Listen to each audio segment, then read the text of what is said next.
करने लगे। तभी जंकुक बोलता है कि पहली बार ससुराल जा रहा हूँ, अच्छा तो दिखना पड़ेगा ही। अब स्टोरी में आगे क्या होता है जानने के लिए देखते हैं। जंकुक की बात सुनने के बाद सुगा और जेहोप एक दूसरे को चौंकते हुए देखते हैं। फिर जेहोप जंकुक से बोलता है, इसका मतलब तूने हमारी बात मान ली क्या? जंकुक थोड़ा सा हंसते हुए बोलता है, हाँ तुम लोगों ने ठीक ही बोला है, इस तरह से बैठे रहने से कुछ भी नहीं होगा। मुझे टी को पाने के लिए फिर से कोशिश करनी होगी। ये सुन के खुशी से सुगा और जेहोप जंकुक को उठा लेते हैं और एंजॉय करने लगते हैं। थोड़ी देर बाद वो जंकुक को उतार देते हैं। फिर जेहोप बोलता है, हम लोग सच में आज बहुत ज़्यादा खुश हैं। फाइनली तू डिप्रेशन से बाहर निकल आया, अब देखना सब कुछ ठीक हो जाएगा।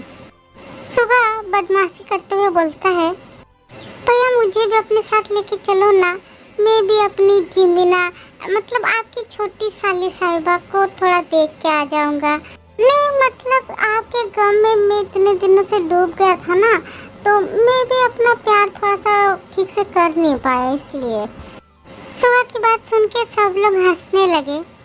अपनी माँ को ढूंढते हुए आकर टी देखती है कि उसकी माँ गेस्ट रूम को अच्छे से साफ सफाई कर रही है और नए पर्दे और चादर बिछा रही है। ये सब देख के टी बोलती है, कोई आएगा क्या माँ जो रूम को इतना सजा रही हो?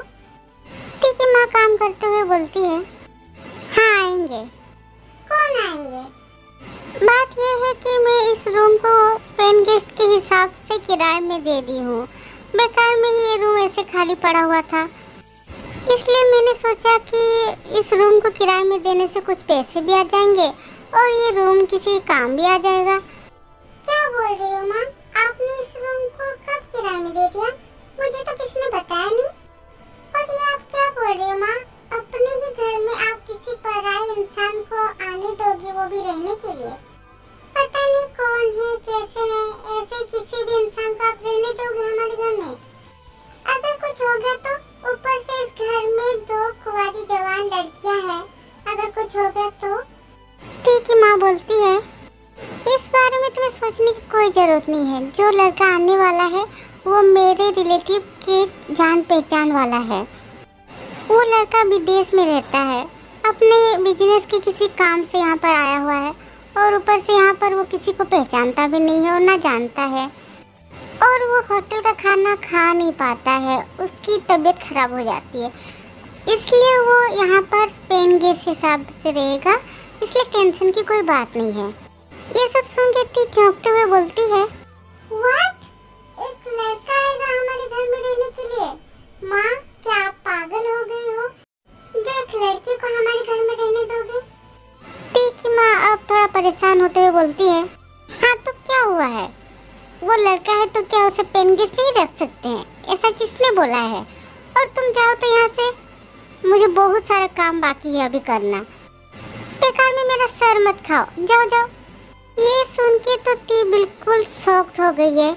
जो माँ आज तक अपने आसपास के इलाकों के लड़के को अपने घर में कभी आने नहीं दी है, ऐसा कि टी के मामा, चाचा, बुआ किसी के भी बेटे को यहाँ तक कि आने नहीं देती है अपने घर में ज़्यादा, क्योंकि उसके साथ उनके फ्रेंड भी आ जाते हैं। इसलिए अगर कभी आ भी गए तो उस टाइम तो टी और जिमिन को उनके रूम से बाहर ही निकलने नहीं देती थी, और आज अचानक से किसी अनजान लड़की को अपने घर में आने दे रही है।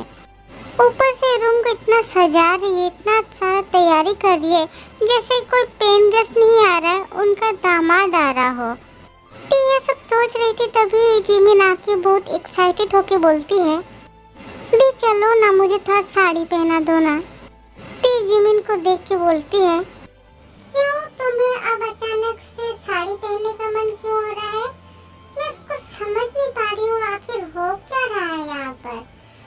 लग ऐसा रहा है कि जैसे कि ईद मनाने की तैयारी कर रहे सब।